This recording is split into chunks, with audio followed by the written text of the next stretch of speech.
Hello students, हम लोग RDS को और अच्छी तरह से पढ़ते हैं by checking the minerals also. So अभी इससे पहले मैंने जो क्लास ली थी उसमें आपको कार्बोहाइड्रेट्स, प्रोटीन्स, फैट और reference man and reference woman के बारे में बताया था, ईएआर के बारे में बताया था, आरडीएस के बारे में बताया था, टॉलरेबल अपर लिमिट्स के बारे में बताया था। ठीक है, तो ये सारे के सारे जो टर्म्स हैं वो उसको अच्छी तरह से आप समझते रहिएगा। चलिए मिनरल्स पे लेके चलते हैं। ये जो आपको टेबल दिख रहा है वो है EAR ऑफ 2020 और इसके बाद इसी से कंपैरिजन हम जो RDAs को भी करेंगे। ठीक है, तो अभी हम लेके चलते हैं पहला जो मिनरल वो है आपका कैल्शियम। कैल्शियम, अब जो क्या हुआ, जो कैल्शियम का जो रिकमेंडेशंस था वो इनिशियली में जो शुरुआत हुई थी वो ये हुई थी कि जो पहले के जो टर्म्स थे, जो 600 ग्राम्स mg पर डे दिया गया था कैल्शियम के requirement for adult man and women, लेकिन 2020 में ये जो रिकमेंडेशंस है वो बढ़ गई। वो बढ़ के क्या हो गई, 800 हो गई for adult man and women and even for the pregnant women. ये एक सबसे बड़ा चेंज था कैल्शियम रिक्वायरमेंट फॉर 2020 एंड 2010 के बीच में। दैट मीन्स ऑलमोस्ट 1.5 टाइम्स बढ़ गया था। अगर हम आरडीएस को लेके चलते हैं तो it is now coming to be 1000 for RDAs of calcium for adult man, adult woman and pregnant ladies। और जो EAR था, एस्टिमेटेड एवरेज इनटेक जो था रिक्वायरमेंट थी, ये एस्टिमेटेड एनर्जी रिक्वायरमेंट के साथ जो हम बात कर रहे थे वो उसको लेकर कर रहे थे, तो ये आ गया आपका 800 for all the age groups, adult man हो चाहे वो अडल्ट वुमन हो चाहे वो प्रेग्नेंट लेडीज हो। अब जो लैक्टेटिंग पीरियड था, लैक्टेटिंग पीरियड में जो कैल्शियम के रिक्वायरमेंट है वो 200 mg बढ़ के वो 1000 हो गई और आरडीएस क्या हो गई, आरडीएस हो गई आपकी 1200 mg per day. Okay, so even यही रिकमेंडेशंस आपका फॉर दोज वुमेन जो कि पोस्ट मेनोपॉज के थे, जिनका मेंस्ट्रुअल साइकिल बंद हो गया है, उनके लिए भी रिक्वायरमेंट 1200 mg पर डे हो गया था। क्यों हो गया था ये, जब हम लोग डिफरेंट लाइफ स्टाइल पे बारे लाइफ स्टाइल्स में जितने भी लाइफ स्टेजेस होते हैं उसमें के बारे में जब न्यूट्रिशनल रिक्वायरमेंट पढ़ेंगे तो आपको और बताएंगे कि ये 1200 mg पर डे क्यों हुआ। ओके, सो कैल्शियम जो रिक्वायरमेंट था उसी से आधार पे आपको फास्फोरस की भी रिक्वायरमेंट होगी, बिकॉज 1:1 के रेशियो में कैल्शियम एंड फास्फोरस की रिक्वायरमेंट हो गई है। तो अगर आप ऐसे देखेंगे तो फास्फोरस की भी जो रिक्वायरमेंट है वो 1000 mg पर डे हो गई। ठीक है, तो यहां तो हम लोग ने कैल्शियम की बात किया। अब जो इन्फेंट्स थी उनमें क्या हुआ, इन्फेंट्स जो होते हैं वो आपके 1 साल से कम के बच्चे जो हैं, 0 to 1 ईयर्स के जो बच्चे हैं उनको इन्फेंट्स में आते हैं, और उसमें क्या हुआ कि उसमें भी रिक्वायरमेंट थोड़ी सी बढ़ गई and it come out to be 1.5 times of the recommended calcium intake. ठीक है, चलिए नेक्स्ट हम लोग लेके चलते हैं वो है मैग्नीशियम को। मैग्नीशियम जो है इसको देखा गया, इसमें सारे के सारे चेक किया गया कि रिक्वायरमेंट कितनी होती है, कितना इनटेक होता है और कितना फीकल लॉस होता है, यूरिनरी लॉस होता है मैग्नीशियम का, और उससे कैलकुलेट किया गया मैग्नीशियम के रिक्वायरमेंट्स को। ठीक है, अब जो EAR था, ठीक है, वो क्या हुआ, एस्टिमेट किया गया 320 mg per day and 385 mg per day for adult mail. तो 320 जो है वो मेल के लिए रिकमेंडेशन किया गया एंड जो आपका 270 mg जो है पड़ गया फॉर द अडल्ट फीमेल्स के लिए, प्रेग्नेंट लेडीज के 320। अब यही जब हम आरडीएस के बारे में बात करेंगे तो ये हो गया 385 फॉर मेल्स, अडल्ट मेल्स, जो कि 320 था EAR, और RDA हो गया 385, और फीमेल्स की जो 270 था EAR, वो RDA हो गया 325। अगेन प्रेग्नेंट लेडीज की जो 325 था 320 mg पर डे था, वो RDAs हो गया 385। ओके, सो जो रिकमेंडेशन जो मैग्नीशियम के हैं, अगर आप इसको नोट करेंगे तो जो भी मैग्नीशियम के रिकमेंडेशन फॉर अडल्ट फीमेल का था, वही रिकमेंडेशंस आपके लैक्टेटिंग पीरियड के लिए भी हो गया, दैट इज 270। यही आपके आरडीएस में भी देखेंगे, जो अगर फीमेल की जो है 325 है, तो लैक्टेटिंग पीरियड में भी 325 mg पर डे हो गया मैग्नीशियम का रिक्वायरमेंट। अब आते हैं सोडियम एंड पोटेशियम के लिए, जो कि इस टेबल में नहीं है, इसलिए हम लोग आगे के टेबल को लेके चलेंगे। ये है सोडियम एंड पोटेशियम की रिक्वायरमेंट्स। ठीक है, क्या हुआ, स्पेसिफिकली देखा गया कि हाइपरटेंशन के बहुत ज़्यादा केसेस आने लगे, और इसमें सेफ इनटेक जो बताया गया वो सोडियम का बताया गया 2000 mg per day, which is amounting around 5 grams per day of salt. मतलब अगर 1 चम्मच आप नमक खा रहे हैं दिन भर में, ये आपकी टोटल रिक्वायरमेंट कंप्लीट हो जाती है। इसके अलावा कोई और आपको नमक लेने की जरूरत नहीं है। But generally what we are doing कि हम 1 चम्मच नमक से भी ज़्यादा खाते हैं। सो ये रिकमेंडेशन सेम है जो कि 2010 में भी था। एंड पोटेशियम की जो रिक्वायरमेंट है वो बढ़ के बन गया कितना, 3500 mg पर डे। एंड लेकिन इसमें ये जरूर से देखिएगा, जो डिजायरेबल सोडियम एंड पोटेशियम का जो रेशियो होना चाहिए वो फिक्स कर गया 1:1 के रेशियो में। ठीक है, अब आते हैं हम लोग आयरन को लेकर। तो आयरन के लिए फिर से हम वापस उस टेबल पे आते हैं।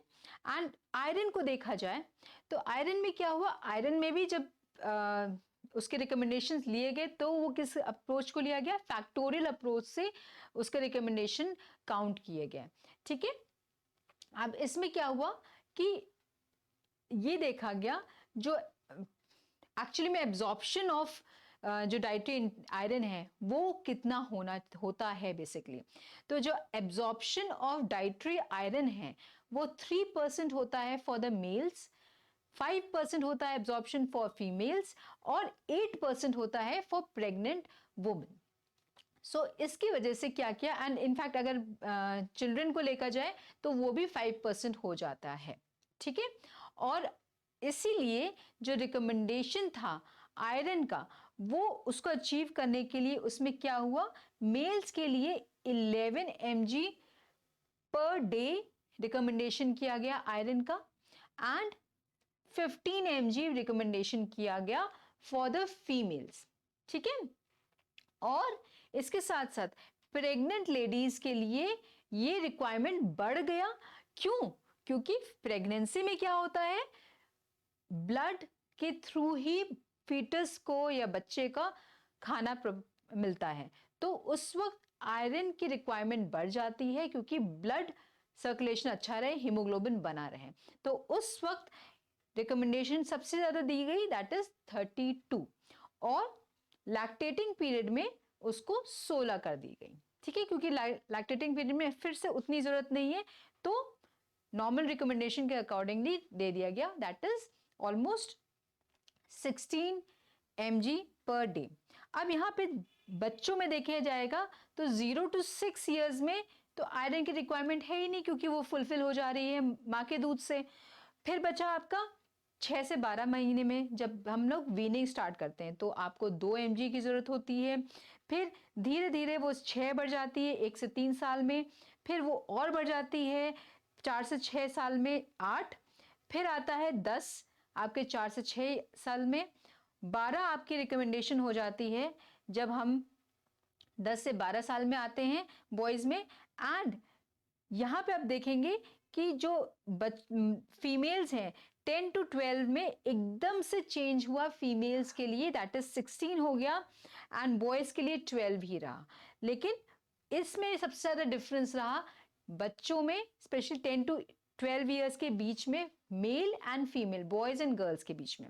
बाकी सब में इतना डिफरेंस नहीं रहा, जिसमें दैट मीन्स 13 ईयर्स में 17 ईयर्स हुआ, 15 से 17 mg पर डे हुआ, और 16 ईयर्स के लिए, चाहे वो बॉय हो चाहे वो फीमेल हो, चाहे बॉय हो चाहे गर्ल हो, 16 से 18 साल में आयरन की रिक्वायरमेंट सेम रही, that is 18 mg per day. जिस तरीके से मैं आपको समझा रही हूँ रिकमेंडेशंस, आरडीएस हो या ईएआर हो, या हम ईएआर की बात कर रहे थे, और यही पैटर्न आपका आरडीएस के साथ चलता है। जिस तरह से ईएआर के पैटर्न चलता है वैसे ही आपका आरडीएस का भी पैटर्न चलता है, ठीक है।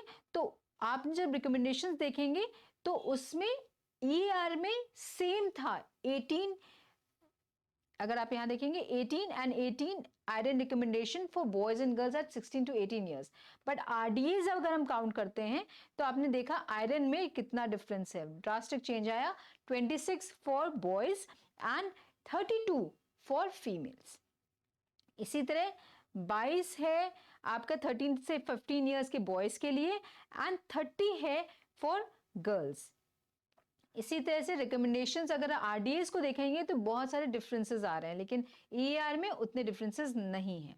सो 10 to 12 ईयर्स के लिए 16 to 18, 16 and 18 है, 16 and 28 है, सॉरी। तो इस तरह से आपको आरडीएस समझ के याद करने होंगे, अगर आपने समझ लिया तो उस तरह से आप याद भी कर लेंगे इजीली। चलिए हम लोग नेक्स्ट मिनरल को लेके चलते हैं, दैट इज जिंक। तो पहले ईआर पे आते हैं सब पहले, ठीक है। तो ईआर पे क्या होता है, जो जिंक है, अगेन इसमें यहां पे जरूर से देखा जाता है, जो जिंक की क्वांटिटी है, जिंक की रिक्वायरमेंट होती है, वो आपकी प्रेग्नेंट एंड लैक्टेटिंग में ज्यादा होती है, that means 12 mg per day के हिसाब से प्रेगनेंसी एंड लैक्टेशन में आपका जिंक की रिक्वायरमेंट हो जाती है। क्यों? क्योंकि ग्रोथ टिश्यू या ब्लड दोनों की रिक्वायरमेंट बढ़ जाती है, दोनों का एक्सपेंशन बहुत ज्यादा हो जाता है, इससे लैक्टेशन एंड प्रेगनेंसी में जिंक की रिक्वायरमेंट बढ़ जाती है। ओके, नाउ इसके साथ साथ ये चीज समझ लीजिएगा कि अगर ईएआर और आरडीएस को लेके चले तो ये जो आपका रिकमेंडेशन है वो आपका जिंक का अराउंड 14 है for the mails and 11 is for the females. And यहाँ पे अगर देखेंगे तो ये आपकी रिक्वायरमेंट्स है आरडीएस की, that is 17 and 13.2, that means 13 भी लेके लिख लेते हैं तो आप सही रहते हैं। एंड प्रेग्नेंट लेडीज में अगर आप देखेंगे तो 14.5 है, एंड लैक्टेटिंग पीरियड में अगेन इट इज 14। सो थोड़ा सा माइनर चेंजेस है, बट ये चेंजेस बहुत मैटर कर जाते हैं फॉर द पेशेंट या फॉर द पर्सन। अब आइए हम लोग नेक्स्ट मिनरल पे बात करते हैं, वो है आपका कॉपर।